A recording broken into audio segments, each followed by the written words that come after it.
Prestige, automobile et collection, roulez élégance avec Crooner.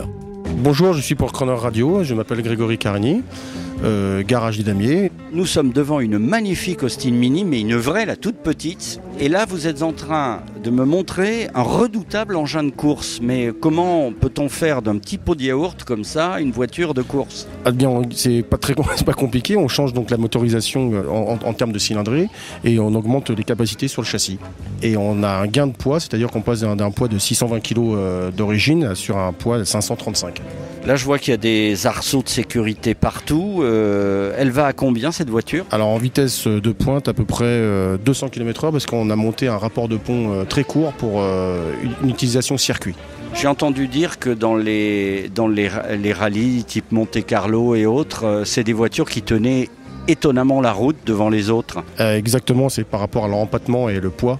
Un empattement très court et un poids donc très léger. Et en fait, c'est qu'elle est très forte dans tout ce qui est virage. Alors un jeune qui rêve d'une vraie Mini, pas la Mini gonflée là qu'on trouve maintenant, qui est d'ailleurs un peu vintage, mais une vraie Mini comme à l'époque avec les toutes petites roues, il faut qu'il estime dépenser combien pour pouvoir rouler tous les jours avec ? Alors on a la Mini, donc comme vous disiez, ancienne, type MK1 des années 65-66, ça c'est un modèle qui est très rare, donc il faut donner minimum sur une Cooper S un budget entre 35 et 40 minimum.